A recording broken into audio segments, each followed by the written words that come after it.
Salut à tous et bienvenue à Mind Matters, le podcast où nous plongeons profondément dans l'étrange, l'inhabituel et le carrément époustouflant.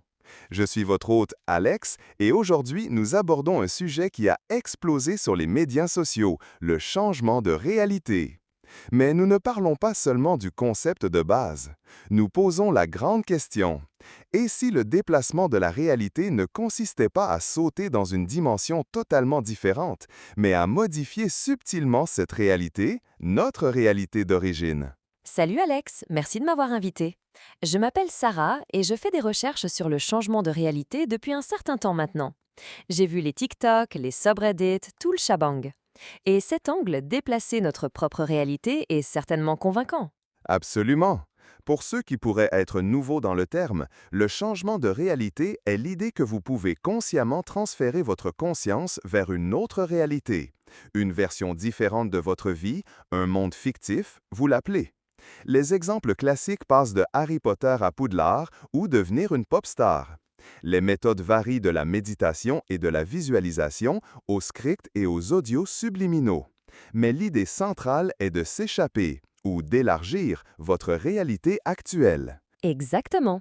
Et la compréhension traditionnelle est que vous allez ailleurs, dans un univers totalement différent.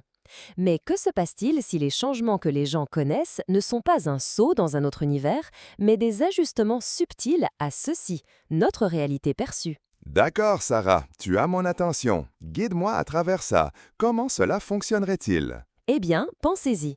De nombreuses méthodes changeantes impliquent une visualisation intense des scripts et la concentration de votre intention. Et si cette concentration intense n'ouvre pas un portail vers une autre dimension, mais influence plutôt votre subconscient, qui influence ensuite votre perception de la réalité, et peut-être même de la réalité elle-même, à petite échelle? Donc, c'est moins saut de portail et plus de sculpture de la réalité? Précisément. Imaginez que quelqu'un veuille passer à une réalité où il est super confiant. Au lieu d'aller dans une dimension différente, il se visualise intensément comme confiant, écrive des affirmations et y croit vraiment. Peut-être que cette croyance, cette confiance inébranlable, commence à changer subtilement leur comportement, leurs interactions avec les autres.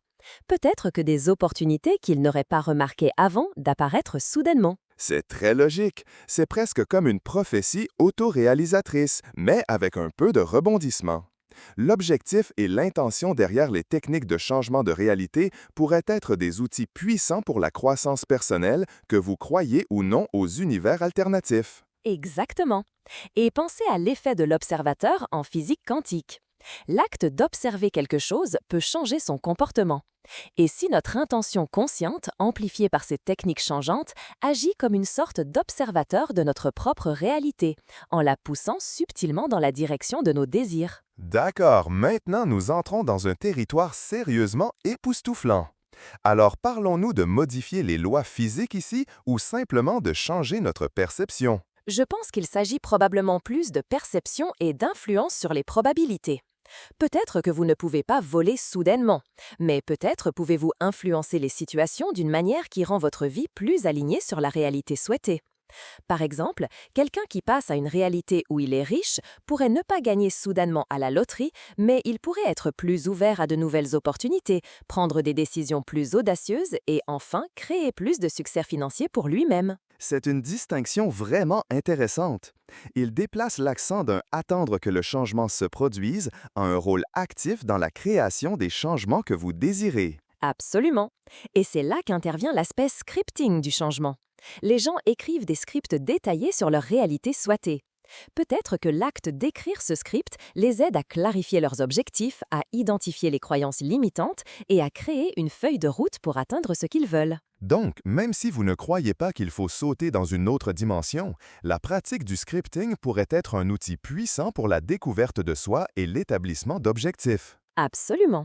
Et je pense que c'est la raison pour laquelle le changement de réalité a devenu si populaire, en particulier chez les jeunes. Il offre un sentiment de contrôle et d'agence dans un monde qui peut souvent sembler accablant et incertain. Il permet aux gens d'explorer différentes versions d'eux-mêmes et d'expérimenter leurs identités. C'est un excellent point. C'est comme un terrain de jeu mental où vous pouvez essayer différentes personnalités et explorer différentes possibilités sans aucune conséquence. Exactement. Et même si le changement n'est pas un saut littéral dans un autre univers, le processus de visualisation, de scripting et d'établissement d'intention peut être incroyablement stimulant et transformateur. Cela me fait me demander, y a-t-il des inconvénients potentiels à ce genre de changement de réalité en se concentrant sur le changement cette réalité? Il y a quelque chose à considérer. L'un de ceux-là est le potentiel de trop prendre dans l'évasion. Si vous essayez constamment de vous éloigner de votre réalité actuelle, vous pourriez passer à côté de la beauté et des opportunités qui sont déjà présentes dans votre vie. C'est une préoccupation valable. Il est important de se rappeler d'être présent et d'apprécier les bonnes choses que vous avez déjà, même en travaillant vers vos objectifs. Un autre potentiel inconvénient est le risque de déception si la réalité souhaitée ne se manifeste pas exactement comme vous l'aviez imaginé. Il est important d'avoir des attentes réalistes et d'être prêt à adapter et à ajuster votre approche aux besoins. C'est donc de trouver un équilibre entre rêver grand et rester ancré. Précisément. Et enfin, il est important d'être conscient des informations que vous consommez en ligne. Il y a beaucoup de désinformation et de battage médiatique autour du changement de la réalité. Il est donc crucial de faire vos propres recherches et d'être critique à ce que vous lisez et entendez. Excellent conseil. Alors Sarah, quel est votre point de vue final sur cette idée de changer dans notre réalité? Pensez-vous que c'est un concept viable? Je pense que c'est vraiment une perspective convaincante. Que vous croyez ou non aux univers alternatifs, les techniques utilisées dans le changement de réalité peuvent être des outils puissants pour la croissance personnelle, la découverte de soi et la création d'une vie plus épanouissante. Il s'agit d'exploiter le pouvoir de votre esprit pour façonner votre perception et influencer votre réalité. Je suis d'accord. C'est un concept fascinant et même si vous êtes sceptique quant à la partie changement, les principes sous-jacents de visualisation, de définition d'intention et de confiance en soi valent vraiment la peine d'être explorés. Sarah, merci beaucoup d'avoir partagé vos idées avec nous aujourd'hui. C'était vraiment une conversation qui a vraiment élargi l'esprit. Merci de m'avoir invité, Alex. Et à tous nos auditeurs, merci d'avoir écouté Mind Matters. Que vous soyez un shifter avéré ou simplement curieux du concept, j'espère que cet épisode vous a donné matière à réflexion. N'oubliez pas de rester curieux, de rester ouvert d'esprit et de ne jamais cesser d'explorer les possibilités infinies de votre propre esprit. À la prochaine!